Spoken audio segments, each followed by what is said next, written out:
Hello students, today is our day 16 of unit 3। इससे पहले आपने क्या पढ़ा था? Measure of central tendency, mean, median and mode. अब आपने क्या पढ़ना है? डेटा को रिप्रेजेंट कैसे करना है। आपको याद होगा इसकी डेटा हैंडलिंग की फर्स्ट क्लास में मैंने आपको बताया था कि 5 पॉइंट बताए थे: collection, representation, organisation, analysing, interpretation, है ना। तो उसमें से एक स्टेप है आज रिप्रेजेंटेशन, मतलब हमें डेटा को रिप्रेजेंट कैसे करना है। तो रिप्रेजेंट करने के लिए आज हम पढ़ेंगे बार ग्राफ्स, ठीक है। अब एक सबसे बड़ी बात आपने ध्यान रखनी है, जो भी बार ग्राफ्स के या इन रिप्रेजेंटेशन के क्वेश्चन करोगे, जो भी बार ग्राफ आपने बनाने हैं वो कॉपी पर नहीं बनाने, ग्राफ पेपर पे बनाने हैं, ठीक है। तो अब हमारा पहला है बार ग्राफ। अब बार ग्राफ जो है वो हमारे पास दो टाइप के होते हैं, एक सिंगल और एक डबल, ठीक है।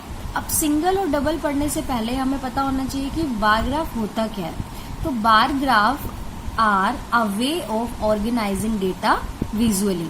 हम बार ग्राफ में भी डेटा को क्या करते हैं? ऑर्गेनाइज करते हैं। दैट मीन्स उसको एक सिस्टमेटिक वे में सेट करते हैं, अरेंज करते हैं, ऑर्गेनाइज करते हैं विजुअली। विजुअली का मतलब कि इस तरीके से हम उसे सेट ऑर्गेनाइज करते हैं कि हमें एक बार उसकी पिक्चर देखने से ही पता चल जाए कि वो ग्राफ हमें क्या इंफॉर्मेशन दे रहा है, ठीक है।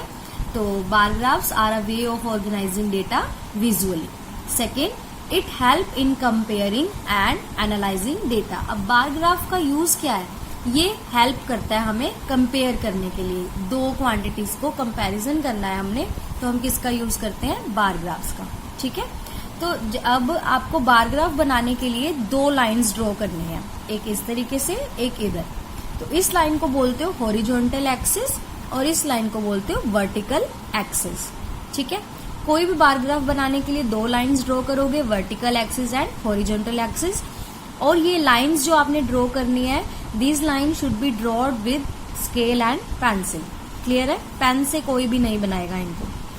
तो जब भी आपको बार ग्राफ बनाना है, इसके अंदर हॉरिजॉन्टल एक्सिस पे और वर्टिकल एक्सिस पे आपको कुछ स्केल्स मेजर करने हैं। स्केल मतलब ग्राफ सभी ने देखा हुआ है, उसमें क्या होता है? बॉक्सेस बने होते हैं। उन बॉक्सेस के बीच का गैप जो है, डिस्टेंस जो है, वो हमेशा सेम रहता है। और आपने भी ध्यान रखना है कि कोई भी डायग्राम, बार ग्राफ बना रहे हो तो उसकी स्केलिंग जो है वो सेम रखनी है।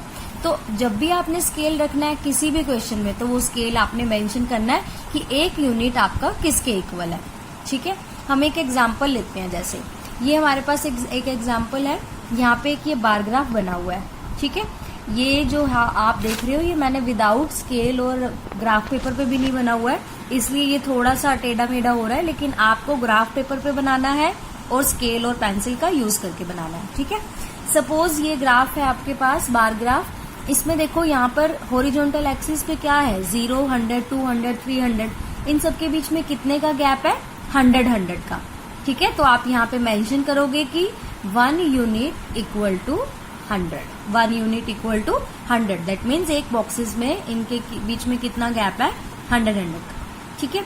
और यहाँ पे क्या दिया हुआ है? न्यूज़पेपर की लैंग्वेज दी हुई है कि यहाँ पे दिया हुआ है 100 to 100, यहाँ लैंग्वेजेस दी हुई है, तमिल, इंग्लिश, पंजाबी, हिंदी, उर्दू, एटसेट्रा, ठीक है। अगर आपको कोई कहे कि इस बार ग्राफ को देखकर आप बताओ कि इसका मोड क्या है तो ये डेटा ही ना, हमने रिप्रेजेंट तो क्या किया है? Data.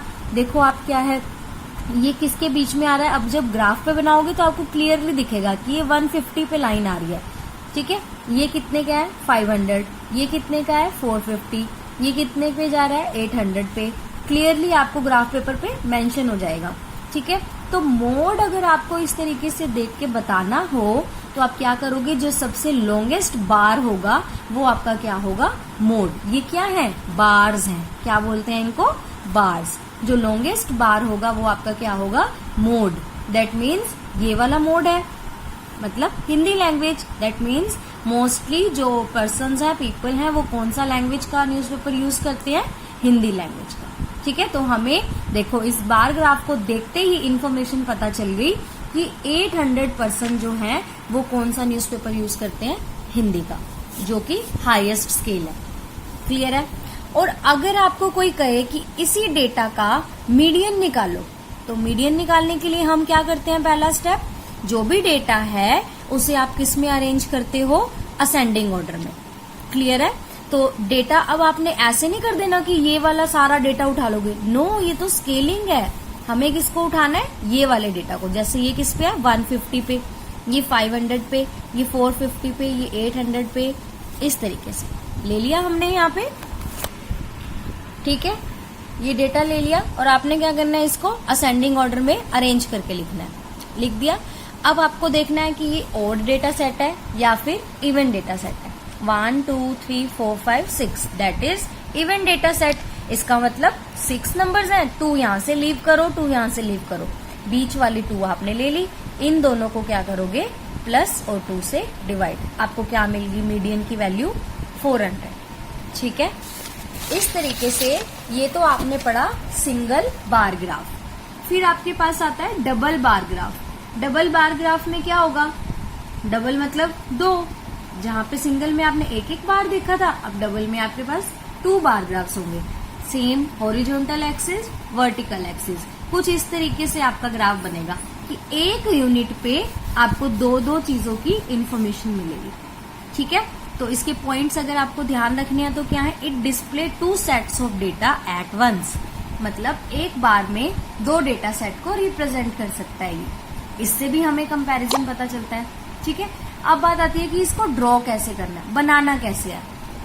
Suppose we have an example, आपको सिटीज दे रखी हैं दिल्ली, मुंबई, चेन्नई, भोपाल एंड कोलकाता। इन सब की आपको 2 चीजें दे रखी हैं, एक तो टेम्परेचर दे रखे हैं सेल्सियस में और दूसरा मैक्सिमम टेम्परेचर दे रखे हैं। 2 चीजें दे रखी हैं। अब आपको इसको प्लॉट करना है। क्या करोगे, वर्टिकल एक्सिस, हॉरिजॉन्टल एक्सिस। यहाँ पर आपने क्या ले ली, सिटीज मेंशन करना है। यहाँ पे जो भी आपके पास है, यहाँ पर क्या ले लिया आपने, टेम्परेचर मेंशन करना है। ठीक है, अब टेम्परेचर क्या है, देखो 30, 25, 28, 30, 25, कुछ इस तरीके से यहाँ पे स्केलिंग करनी है कि ये सारे नंबर कवर हो जाए। तो 5 के डिफरेंस पे ले लो, 5, 10, 15, 20। ठीक है, ऐसे ले लो। यहाँ पर ले लिया आपने सिटीज, दिल्ली, मुंबई, भोपाल, कलकत्ता। ठीक है, अब आपको बताना है दिल्ली का टेम्परेचर कितना है, 30 डिग्री। तो सेम जैसे सिंगल बार ग्राफ ड्रॉ किया था, 30 डिग्री पे आपने बार बना दिया। अब इसी के साथ साथ दिल्ली का आपने क्या ड्रॉ करना है, मैक्सिमम टेम्परेचर 45 है, दैट मीन्स 30 से ऊपर जाएगा। तो इसकी ब्लॉक की ये वाली जो लाइन है ना, इसको ऊपर लेके जाओगे आप। ठीक है, और साथ में यहाँ पे बना दो। क्लियर है?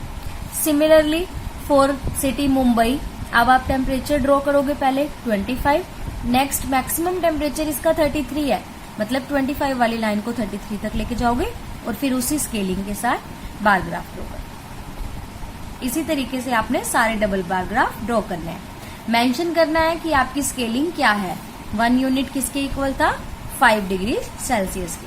5 का गैप था ना। और आपको क्या मेंशन करना है, जो ये 2 ब्लॉक्स लिए हैं। अब मान लो अगर मैं ये ना लिखूं तो मुझे कैसे पता चलेगा कि इसमें से कौन सा ब्लॉक टेम्परेचर क्या है और कौन सा मैक्सिमम टेम्परेचर क्या है।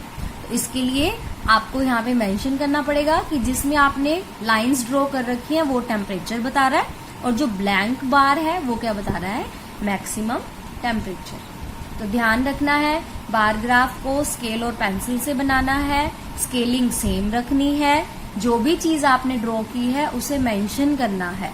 ठीक है, स्केलिंग भी मेंशन करनी है। अगर डबल बार बना रहे हो तो दोनों का डिस्क्रिप्शन आपको देना है। ठीक है, तो जो आपका होमवर्क है वो क्या है, solve question 1 to question 5 of exercise 3.3 and also solve practice question 6.1 and 6.2 on SB 18. Thank you, students.